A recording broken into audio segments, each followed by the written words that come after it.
I was around 10 years old when this happened.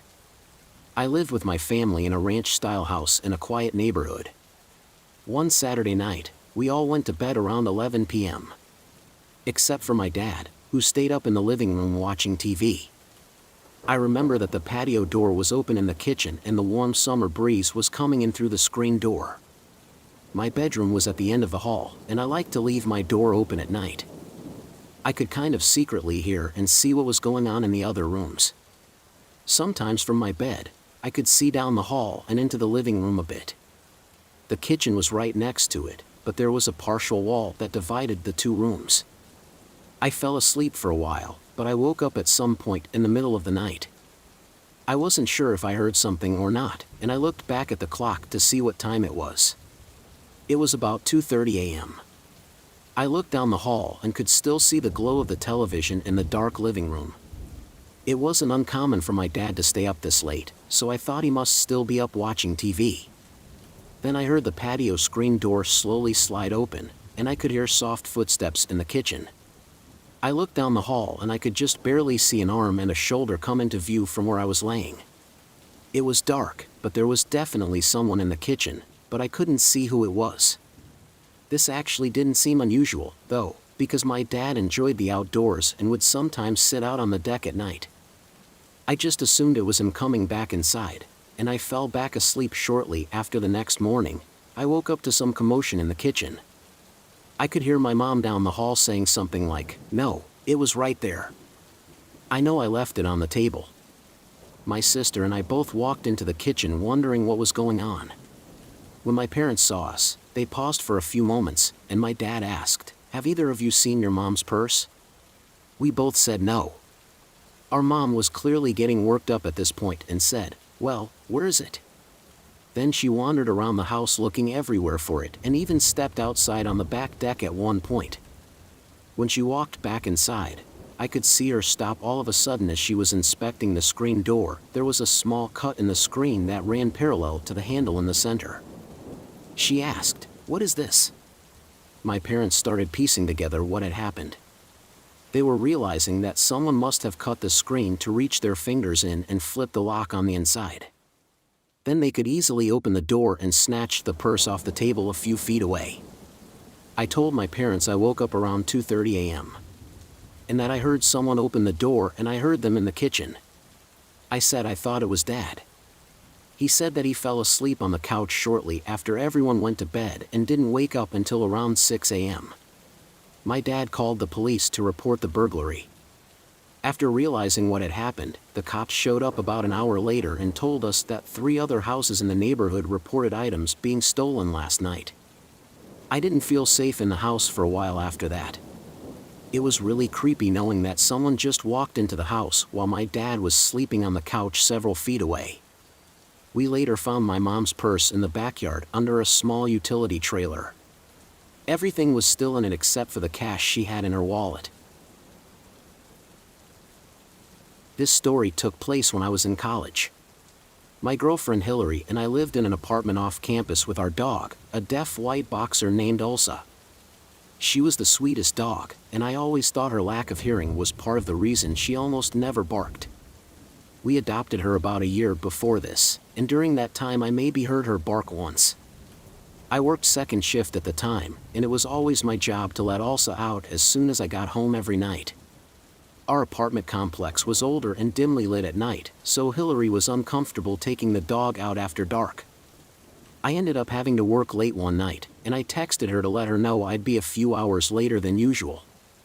Around midnight, she texted and told me the dog needed to go out and asked if I could talk to her on the phone for a few minutes while she went outside. I said yes and gave her a call. I could hear her make her way outside as we talked for a couple of minutes. Then she suddenly stopped what she was saying mid-sentence. After a few moments of silence, I asked if she was still there and if everything was all right. She said she just noticed a man walking near the other side of the building talking on his phone. I jokingly replied, "Well, yeah, it's a big building in a college town. You'll see other people from time to time." I could hear a bit of worry in her voice when she then replied, "No, there's something weird about him. He keeps glancing over here, and I don't think he's actually talking on his phone.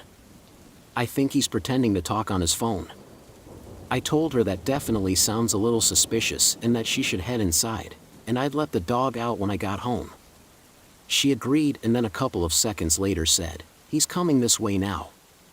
Feeling worried myself, I waited to hear the sounds of the squeaky door and loud staircase she had to walk through to get back up to the apartment, but then all I heard was the sound of a dog suddenly going crazy. It was frantically barking and growling and sounded vicious. I completely doubted that it was also, as she was almost always silent. My stomach started to turn and I had no idea what was happening. About 10 seconds later, I could hear the door open and footsteps running up the staircase. I was yelling on the phone to Hillary, asking what was going on and if she was all right. I heard a door slam and hear her breathing heavily on the other end of the phone. When she caught her breath, she got back on the line and said that when she started to head toward the building, the man shoved his phone in his pocket and started walking much faster toward her, as if he was trying to reach her before she got to the door. He was behind some cars, and when he got around the last one, that's when also seen him and sprung into action. She said also lunged in front of her hair, standing up, showing her teeth and barking like crazy. I told her I heard all of that clearly on the phone. She said as soon as she did that, the man stopped and ran into the woods at the edge of the property. Hillary was certain that he was coming after her, but also put a wrench in his plans. We both couldn't believe how aggressive she became in that situation because she was one of the sweetest dogs we'd ever seen, but her protective instincts kicked in and we were both incredibly grateful. Hillary called the police and reported the incident, but the man was never found. I don't know what he planned to do that night, but we never heard all bark like that again during the years she was with us. I'm a 20-year-old girl. When I was 16, I dated this guy for a few months named Mike. I met him through a mutual friend. I didn't really know much about him at the time because he went to a different school. We started talking and eventually hanging out, and things were going pretty well. We decided to make things official after about 2 months, and that's where things started to change. I started to see a different side of him. He started to get pretty controlling. He would get really mad when I would hang out with friends, and if I even mentioned one of my guy friends, well, he'd get really mad and try to tell me to stop talking to him, but he kept getting weirder.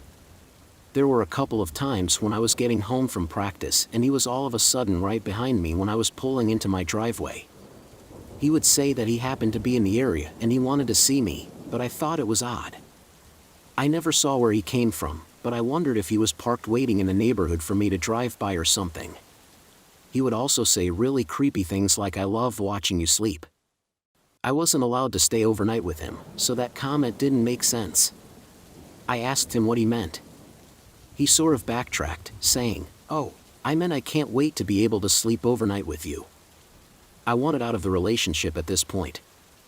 It turned out that his dad was being transferred to the other side of the country for work, and he ended up having to move anyways. It was good timing because it made it a lot easier to end the relationship once he moved. We kept in touch for a bit, but we slowly stopped talking, which I was fine with. Fast forward to a few months ago. Mike contacted me on Snapchat one day and said he was going to be in town in a few weeks to visit some family. He asked if we could get together. I kindly told him that I had a boyfriend, and I didn't think it was a good idea, but I said I wished him well and I hope he had a safe trip. He never responded, and after a couple of days I forgot all about it. A few weeks later, I was laying in bed watching Netflix on my laptop. I had my windows open about halfway to let some fresh air in. I thought I heard a faint sound outside my window. It wasn't very loud, so I assumed it was the wind or something. I kept watching my show and I thought I heard something again a few minutes later, but this time it was louder. I paused the show and listened but didn't hear anything else. Nothing else happened that night, and I eventually went to sleep. The next night I was sleeping and I woke up in the middle of the night. I had this feeling that something woke me up, but I didn't know what. I laid there for a while until I fell back asleep. 2 days later, I woke up in the morning and checked my phone, as I always do.